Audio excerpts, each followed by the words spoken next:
Welcome to Yoyo TV Election Special.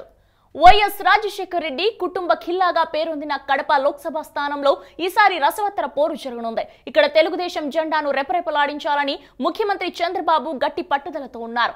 ఎలాగైనా ఈ seat కైవసం చేసుకోవడానికి ఏడాది ముందే వ్యూహ రచన చేశారు. జమ్మలమడుగు ఎమ్మెల్యే మంత్రి ఆదినారాయణ రెడ్డిని బరిలో దింపి గెలుపు కోసం ప్రయత్నాలు చేస్తున్నారు. మరోవైపు జగన్ తమ్ముడు మాజీ ఎంపీ అవినాష్ రెడ్డి వైసీపీ తరఫున పోటీలో ఉన్నారు. గత ఎన్నికల్లో అవినాష్ టీడీపీ నేత రెడ్డప్పగారి శ్రీనివాస్ రెడ్డిపై 1,90,000 ఓట్ల తేడాతో విజయం సాధించారు. మరోసారి సత్తా చాటాలని అవినాష్ ఎలాగైనా పాగా వేయాలని ఆదినారాయణ రెడ్డి గెలుపు కోసం తీవ్రంగా ప్రయత్నాలు చేస్తున్నారు. వైఎస్ కుటుంబానికి 30 ఏళ్లుగా కంచుకోటలా మారింది కడప లోక్సభ స్థానం. టీడీపీ ఆవిర్భావం తర్వాత 1984లో ఒకసారి మాత్రమే ఇక్కడ గెలిచింది. 1989 నుంచి 9 సార్లు ఇక్కడ ఎన్నికలు జరిగితే వైఎస్ కుటుంబానిదే విజయం. 4 సార్లు వైఎస్ రాజశేఖర్ రెడ్డి వరుసగా గెలిచారు. 2 సార్లు ఆయన తమ్ముడు వివేకానందారెడ్డి, మరో 2 సార్లు ఆయన కుమారుడు వైఎస్ జగన్మోహన్ రెడ్డి, 2014లో వైఎస్ తమ్ముడి కొడుకు వైఎస్ అవినాష్ రెడ్డి గెలిచారు. ఈ దఫా అవినాష్ మళ్లీ వైసీపీ నుంచి బరిలో నిలవగా మంత్రి ఆదినారాయణ రెడ్డి టీడీపీ తరఫున పోటీ చేస్తున్నారు.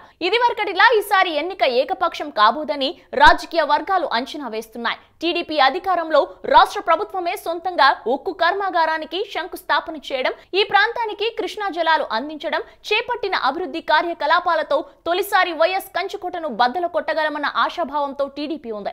అయినా వైఎస్ కుటుంబంపై ఉన్న ఆదరాభిమానాలే తనను మళ్లీ గెలిపిస్తాయని అవినాష్ భావిస్తున్నారు. 89 నుంచి తమ కంచుకోటగా ఉన్న కడపలో భారీ మెజార్టీతో విజయం సాధించాలని వైసీపీ గట్టిగానే ప్రయత్నాలు చేస్తోంది. ఇక టీడీపీ కూడా కడపలో వైఎస్ ని మించిన అభివృద్ధి చేశామని ప్రచారం చేస్తూ గెలుపు కోసం పోరాడుతోంది.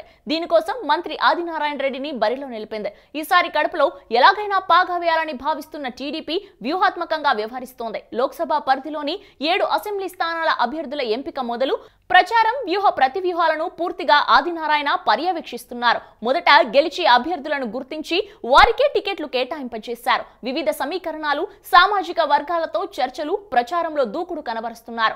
అవినాష్ వ్యవహార శైలిపై అసంతృప్తిగా ఉన్న వైసీపీ ద్వితీయ శ్రేణి నాయకత్వాన్ని తన వైపు తిప్పుకునే ప్రయత్నం చేస్తున్నారు. ఏ లోక్సభ పరిధిలో కడప, బద్వేలు, మైదుకూరు, ప్రొద్దుటూరు, జమ్మలమడుగు, పులివెందుల, కమలాపురం అసెంబ్లీ నియోజకవర్గాలు ఉన్నాయి. ఈ నియోజకవర్గంలో మొత్తం 14,56,623 మంది ఓటర్లు ఉన్నారు. సామాజిక వర్గాల పరంగా ఓట్లను చూస్తే అత్యధికంగా బీసీలే, తర్వాత రెడ్డి, ముస్లిం, ఎస్సీ తదితర వర్గాల ఓట్లు ఉన్నాయి.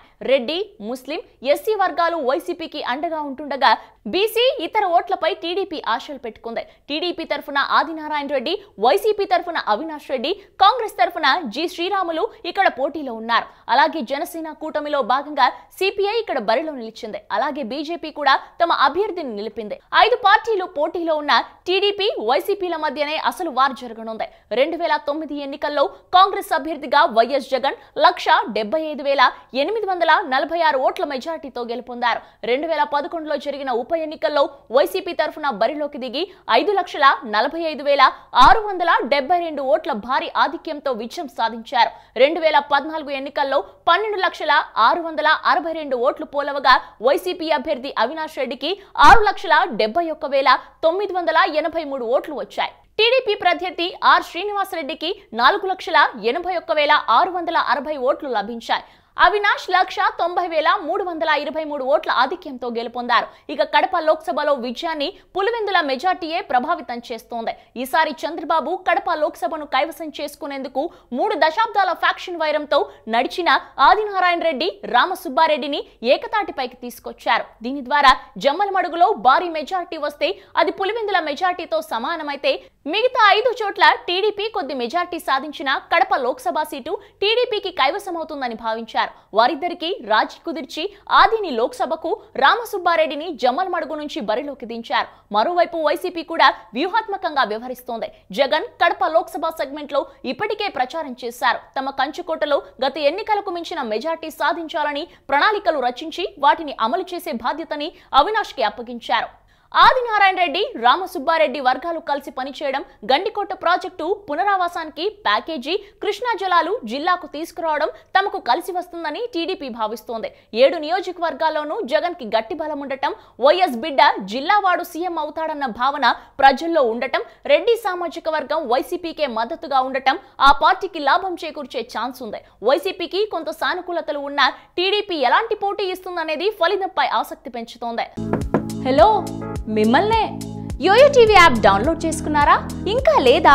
మీ యాప్ స్టోర్ కి వెళ్ళి వెంటనే డౌన్లోడ్ చేసుకోండి. ఈ వీడియో గనుక మీకు నచ్చినట్లయితే లైక్ చేయండి, షేర్ చేయండి అండ్ సబ్స్క్రైబ్ చేయండి.